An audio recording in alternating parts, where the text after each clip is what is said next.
तो साल 2011 की बात थी। एंग्री बर्ड्स हर जगह था। उनके कई अलग अलग गेम्स थे, खिलौने थे और मूवीज भी, और इन सब से उन्होंने सैकड़ों मिलियन डॉलर्स कमाए। लेकिन 2019 तक वो बड़े पैमाने पर स्टाफ को निकाल रहे थे और तब से हालात और भी खराब हो गए। शायद उनकी किस्मत में ऐसा ही होना लिखा था। एंग्री बर्ड्स कोई ओरिजिनल कॉन्सेप्ट नहीं था। अप्रैल 2009 में क्रश द कासल नाम का एक गेम रिलीज हुआ। इसमें खिलाड़ियों को एक गुलेल जैसी चीज से लकड़ी के स्ट्रक्चर्स पर हमला करना होता था, जिनके पीछे बुरे लोग छुपे होते थे।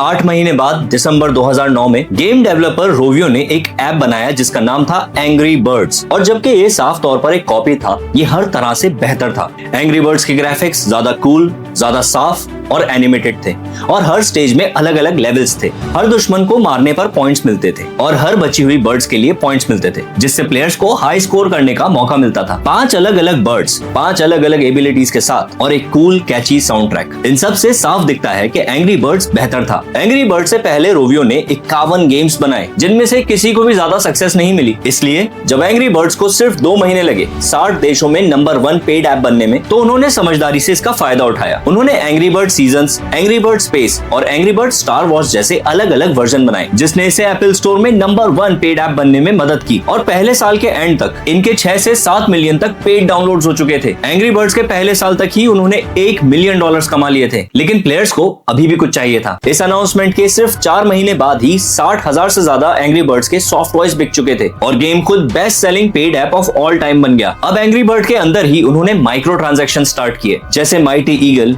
जिसके पैसे देकर प्लेयर पूरे लेवल्स क्लियर कर सकते थे। जस्टिन बीबर जैसे सेलिब्रिटीज ने भी इसका प्रमोशन किया। 2011 में एंग्री बर्ड्स ने $100 मिलियन कमाए और साल की शुरुआत में 28 एम्प्लॉइज से साल के एंड तक 224 एम्प्लॉइज हो गए। 5 महीने बाद उन्होंने एक नया वर्ल्ड रिकॉर्ड बनाया, $1 बिलियन तक पहुंचने वाली पहली मोबाइल सीरीज। 2012 के एंड तक उन्होंने अपना रेवेन्यू फिर से डबल कर दिया। उस पॉइंट पर उन्हें एक बड़ी प्रॉब्लम का सामना करना पड़ा। गेम पुराना हो रहा था। उन्होंने कई अलग अलग एंग्री बर्ड्स वर्जन बनाए थे, लेकिन 3 साल से ज्यादा वक्त हो चुका था और कॉन्सेप्ट में कुछ भी बदलाव नहीं किया गया था। नतीजतन अगले साल उनका मुनाफा आधे से भी कम हो गया और एंग्री बर्ड्स ऐप स्टोर में 59th रैंक पर आ गया, जिसने फ्रेंचाइजी को एक नया फॉर्मेट ट्राई करने पर मजबूर किया। उन्होंने 2013 के एंड में एंग्री बर्ड्स गो रिलीज किया और जबकि ये कुछ हद तक मारियो के कॉन्सेप्ट से मिलता जुलता था, लोगों ने फिर भी इसे बहुत पसंद किया। प्रोफेशनल रिव्यूअर्स ने इसे 7.7 रेटिंग दी, जबकि रेडिट पर लोगों ने इसे अपना फेवरेट एंग्री बर्ड्स गेम और परफेक्शन एट इट्स फाइनेस्ट कहा। इसलिए रोवियो ने एक्सपेरिमेंट करना जारी रखा और एंग्री बर्ड्स एपिक नाम का एक RPG गेम रिलीज किया, जिसे फिर से जबरदस्त रिव्यूज मिले। रिव्यूज में लिखा था, the latest Angry Birds title is a welcome addition to a franchise which hasn't seen much change since its inception back in 2009। इसी तरह यूजर्स ने कहा, might be the best RPG title I have ever played, और तो और honestly a pretty solid game. देखा जाए तो ये स्ट्रेटेजीज उनके काम बना रही थी, जिससे उनका मुनाफा बढ़ता ही रहा।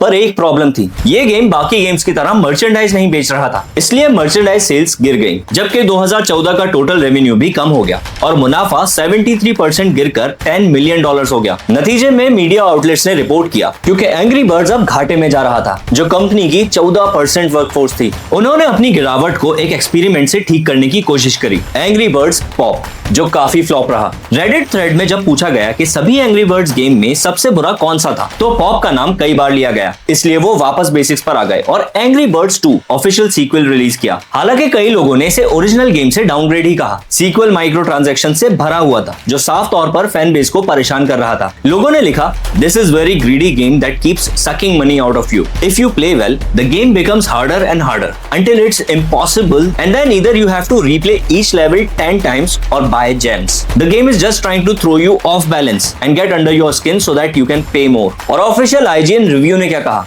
Angry Birds 2 is missing key parts of what made previous games so universally compelling to gamers, both hardcore and casual, young and old. फिर भी अपनी इंटेंस मोनेटाइजेशन की वजह से Angry Birds उनका हाईएस्ट अर्निंग गेम बन गया। हैरानी की बात यह है कि उसी साल उन्होंने लगभग $15 मिलियन का नुकसान अनाउंस किया था और अपनी वर्कफोर्स का एक और तिहाई हिस्सा, इस बार 200 से ज्यादा लोगों को निकाल दिया। बिल्कुल ऐसा लग रहा था कि एंग्री बर्ड्स अब खत्म हो गया है, जब तक कि उन्होंने एक अनएक्सपेक्टेड कमबैक नहीं किया। पता चला कि उन्होंने पिछले 3 सालों में चोरी छुपे the angry birds movie develop की थी, जिसकी लागत $73 मिलियन थी। फिर उन्होंने एक रिस्क लिया, लेकिन बड़ी स्टार कास्ट और मजेदार कहानी के साथ। द एंग्री बर्ड्स मूवी ने जबरदस्त तरीके से अच्छा परफॉर्म किया। उसने अपने $70 मिलियन के बजट से $350 मिलियन से ज्यादा कमाए और एंग्री बर्ड्स को वापस पब्लिक स्पॉटलाइट में ले आया। लोग उनके पहले रिलीज किए गए गेम्स को फिर से खेलने लगे, जबकि एंग्री बर्ड्स थीम पार्क्स अलग अलग देशों में खुल गए। मीडिया आउटलेट्स ने रिपोर्ट किया कि रोवियो गेम्स का 2016 में अब तक का सबसे अच्छा साल रहा। हालांकि गेमिंग रिलीजेस जिनके लिए एंग्री बर्ड जाना जाता था, उनकी क्वालिटी फिर से गिर रही थी। जेक मिलर अपनी वीडियो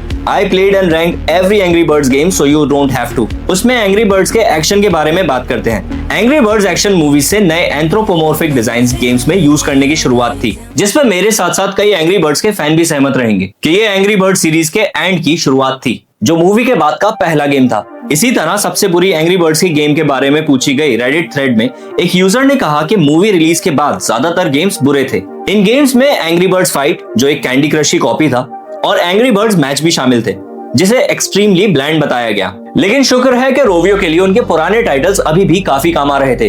एंग्री बर्ड्स 2 का रेवेन्यू 2018 में 47% बढ़ा, भले ही वो 3 साल से ज्यादा पुराना था। इसने उन्हें दूसरी मूवी बनाने का बजट भी दिया, लेकिन इस बार $65 मिलियन का रिस्क उनके लिए अच्छा नहीं निकला। फोर्ब्स ने लिखा, Angry Birds 2 is worse than the original in nearly every way, जबकि रॉटेन टोमेटोज के क्रिटिक्स ने कहा, a distressingly ineffective sequel that grows less and less interesting and more tiresome as it unfolds. फिर भी movie ने $82 million का मुनाफा किया, ठीक उस वक्त जब कंपनी कुछ अजीब बदलाव कर रही थी। अपने पुराने गेम्स को लो मेंटेनेंस होने के बावजूद रोवियो ने उन्हें पूरी तरह से अपडेट करना बंद कर दिया। फिर बिना किसी एक्सप्लेनेशन के कुछ पुराने और पसंदीदा टाइटल्स, जिनमें ओरिजिनल एंग्री बर्ड्स भी शामिल था, ऐप स्टोर से डिलीट कर दिए गए। जब लोगों ने इसके बारे में बात करना शुरू करी, तो लोगों ने कंपाइलेशंस बनाई जिनमें कहा गया कि एंग्री बर्ड्स मर चुका है। Remember when Rovio actually cared, ऐसे कमेंट्स थे, जबकि #BringBack2012 ट्विटर पर ट्रेंड करने लगे।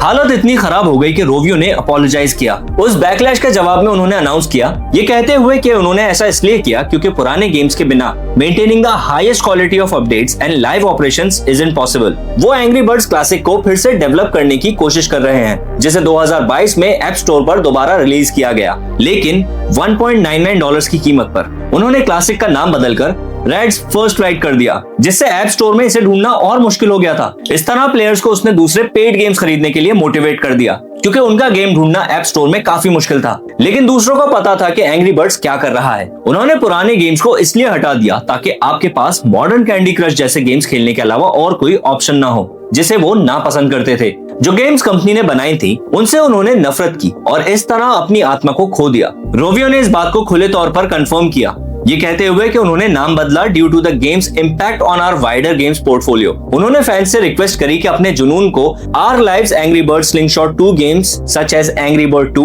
उसमें लेकर आए। लेकिन प्लेयर्स ज्यादा खुश नहीं थे। ड्रामा इतना सीरियस हो गया था कि इनसे लगभग फ्यूचर गेम्स को रोक दिया गया, क्योंकि एंग्री बर्ड्स क्लासिक अब भी सबसे रीसेंट टाइटल है, जो 2022 में रिलीज हुआ था। 2023 में रोवियो को सेगा ने खरीद लिया। हालांकि इससे उनकी रेपुटेशन ठीक करने में ज्यादा मदद नहीं मिली। एक ट्वीट में यह भी कहा गया, I very much still love Angry Birds. That said, the current state of its dog.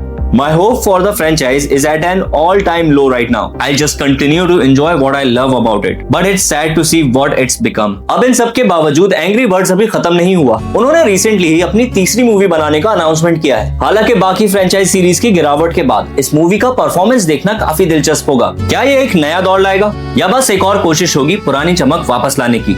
इस वीडियो के अंदर बिजनेस के डाउनफॉल के हमने 2 तरीके समझे। पहला ये कि अपने लॉयल कस्टमर से एक्स्ट्रा चार्जेस मत लो, कोशिश करके उनको ज्यादा से ज्यादा बेनिफिट्स प्रोवाइड करिए। सेकंड, वक्त के साथ रोवियो ने अपने 2D ग्राफिक्स गेम को ज्यादा इवॉल्व नहीं किया। जिस दौर में पबजी और फ्री फायर जैसे मल्टीप्लेयर गेम्स आने लगे, उस दौर में एंग्री बर्ड्स का 2D ग्राफिक्स कहीं पीछे रह गया। डॉक्यूमेंट्री पसंद आई हो तो इस वीडियो को लाइक कर देना, चैनल पर नए हो तो सब्सक्राइब कर लो और फॉलो करो डिजिफ्लिक्स को। इसी तरह से बिजनेस प्रोफाइल्स को डिकोड करेंगे अगले एपिसोड में। तब तक के लिए बाय बाय।